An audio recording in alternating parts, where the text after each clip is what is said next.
fourth inning. It's 4-1 Buffalo, and a hard foul ball lined left field side by Matt Dominguez begins things up. With William Cuevas back on the hill. 4 runs in the third. Cuevas will try to settle in as Dominguez, Tony Sanchez, and Alexi Casilla set to hit the 7, 8, and 9 portion of Buffalo's order. Here comes the 0-1 pitch. Dominguez swings and loops one into left, but a play for Alan Craig as he moves towards the line.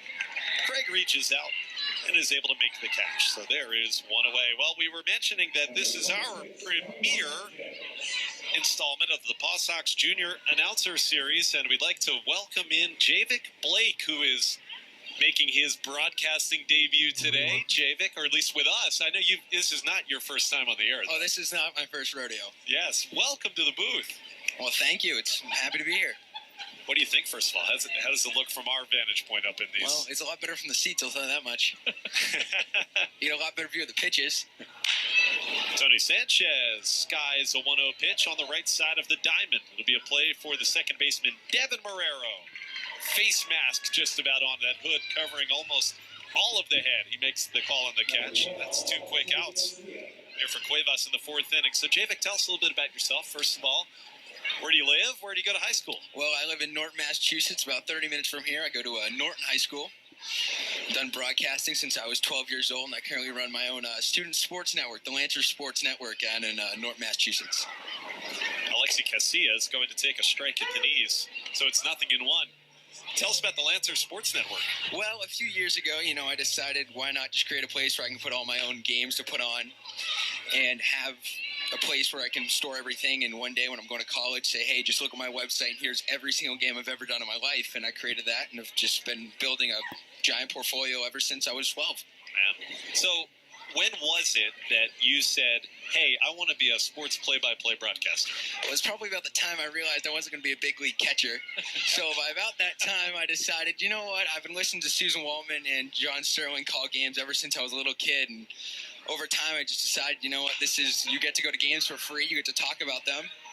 Well, there's a ground ball by Casilla to short. Hernandez takes care of that, moving in and throws him out. So you're going to get your chance for us when we come back for next inning. You ready? I'm ready. Bottom of the 4th, 4-1 to Buffalo, and Javik's going to have the play-by-play after this on the PawSox Radio Network. That one grounded to second and on to first in time as Meir throws out number 44, Justin Maxwell, to get the first out of the inning. Oh, welcome back. And you're learning how quickly these guys play here in the International League between innings. This is Javik Blake, our PawSox Junior announcer. Buffalo 4-1.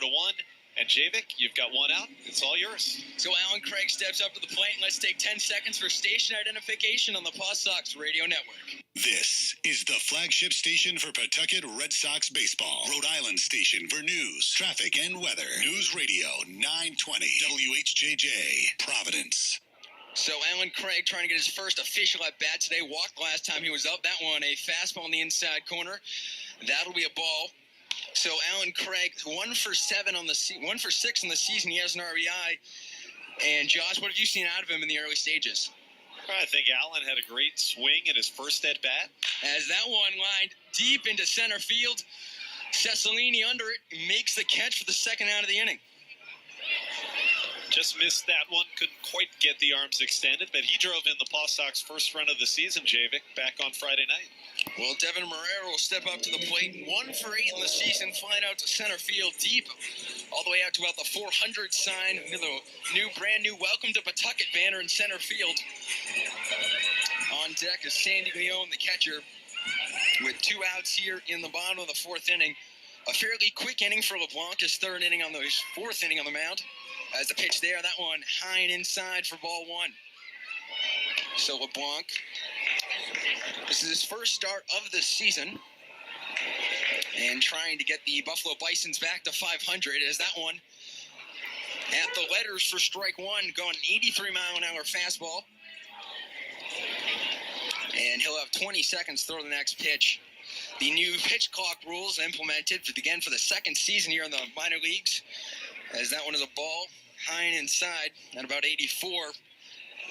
One thing LeBlanc's done today is he's been able to limit the amount of damage and get a lot of fly ball outs today, Josh. As LeBlanc kicks and fires that one at the knees for a ball. brings the count to 3-1. One more, and Montero will get on base with a walk. Leon on deck, flying out to right field last time he was up. So LeBlanc from the windup steps back, kicks, fires, and that one at the knees for strike two, make it a 3-2 count. So 3-2 will be swinging at anything close. As Montero trying to start what he did last year. He led the PawSox in hits with 96. The kick fires. That one a swung and a miss, and that will end the inning. So the PawSox are retired 1-2-3 here in the bottom of the fourth. This is the PawSox Radio Network. It's 4-1 Buffalo, and we'll be right back. We are going on to the fifth inning. Javik Blake, our PawSox junior announcer, is back with a play-by-play. And right again, ground ball to second base. Burns to first in time, and that'll be out. Another quick out. The fourth one, and they've all come within a 9-minute span. It seems like very quick. Both pitchers are working. And they got Cuevas back out there for the PawSox, LeBlanc for Buffalo, so they're not giving you a lot of airtime here, unfortunately, Javik. It's too bad. They might have to stay for the entire game if this keeps up. 4-1, Buffalo in front. Fans, hope you're enjoying Javik's play-by-play. So now it'll be Dominic Brown. Used to play for the Phillies. Actually played from the last year. Shows bunt, holds it back, and it's a ball one in the outside corner. Dominic Brown, you had seen him play for the Philadelphia Phillies last year up in the big leagues. Got traded about midway through the season and sent down as that one fouled off down the third base line into foul ground. And Rutledge can't get it. Drops it right before he runs on the track. So Dominic Brown sent down as he is a left fielder, and it seems like Toronto has a whole host of outfielders who can hit, throw, field, and do pretty much everything. That was one of those McCoy foul balls that in just about every other ballpark, it's into the seats. But Rutledge actually could have caught that ball. He got a glove on it. As the delivery now, that one just nicking the outside corner. Change up at about 74. Called for strike two. 1-2 the count, one out. 4-1 Buffalo. No one on. As the pitch here, that one is outside.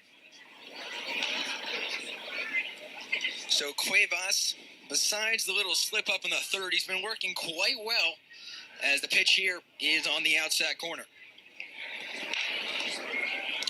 So he's 3-2 the count. He's been working Brown constantly on the outside. We'll see if he goes again with this pitch as he kicks and fires here.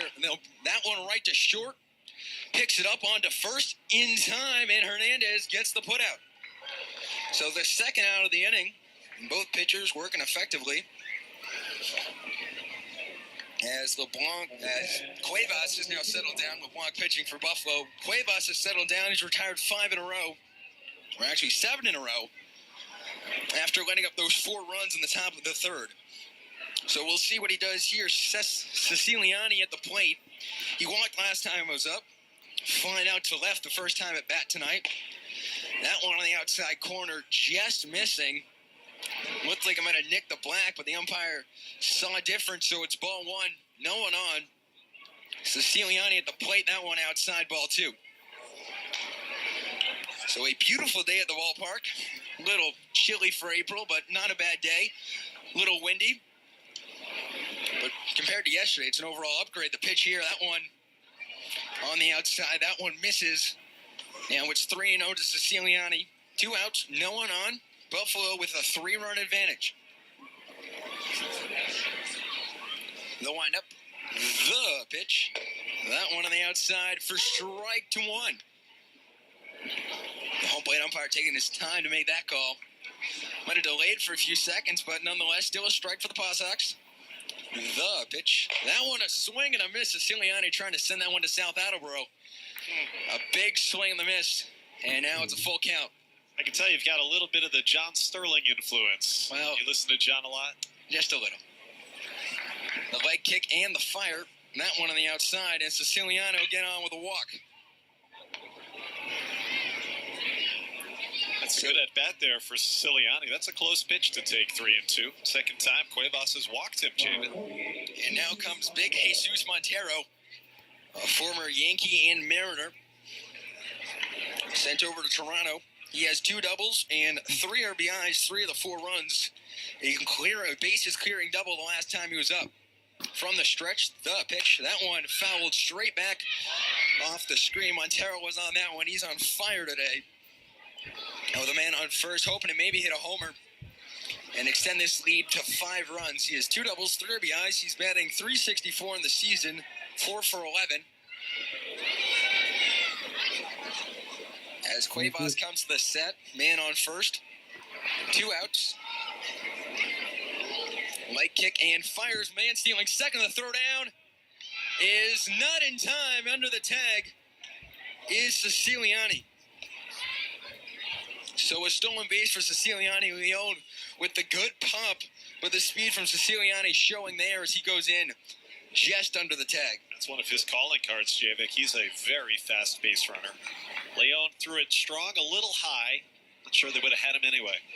So Montero at the plate with the man in scoring position. The pitch here. That one fouled straight back and a pitch in the inside corner at 84. That'll make it 1-2 with 2 outs. On deck, Casey Kochman, number 55. He's 0 for 2 today with a strikeout and a ground out. Hasn't hit out of the infield.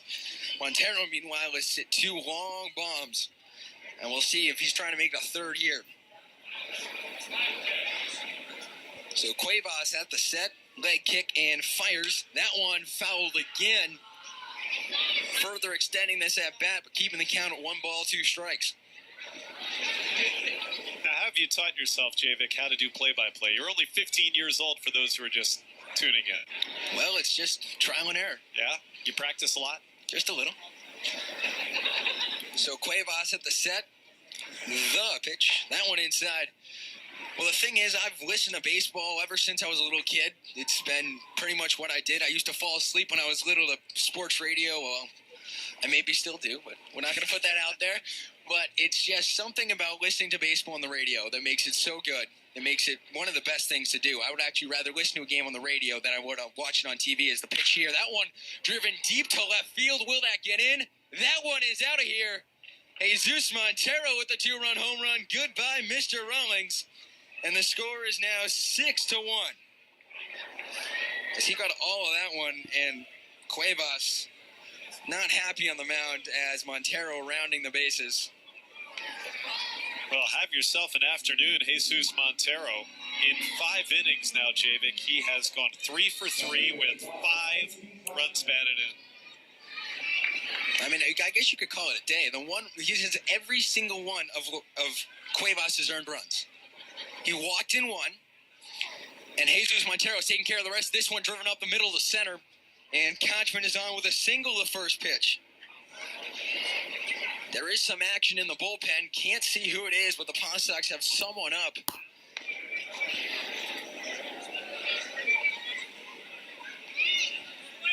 Going to be right-hander Jorge Marbon, Javik, who's getting loose as the PawSox pitching coach Bob Kipper calls timeout. He's going to visit with Cuevas. Let's go back to Montero for a second. So that home run he just hit, that's a screaming line drive. And if you hit it to that part of left field, which is right where the PawSox bullpen sits, you don't have to hit it that high. The wall there is significantly lower than the home run wall throughout the rest of the outfield. So it didn't clear by much. It probably made it only 6 or 7 feet up over the ground, but it had just enough to sneak out into that bullpen. Well, he hit it just about 327, and it went only 6 feet off the ground, barely making it over the fence for a home run. But Montero will take it. Buffalo will take it. They're up 6-1 at this point. And it seems to have rattled Cuevas. Is right after that, he allowed a 2-run double. He allowed a double right up the middle, or a single right up the middle. As the pitch here, Blake grounds this one to third. Picks it up, fires to second, and Rutledge ending the inning on a fielder's choice by Junior Lake. Well, Javik, thanks so much for coming here today, and it was a great debut here for our PawSox junior announcers. I hope you had fun. Well, thank you very much, and we're at the middle of the 5th inning. It's 6-1 Buffalo. You're listening to the PawSox Radio Network. It's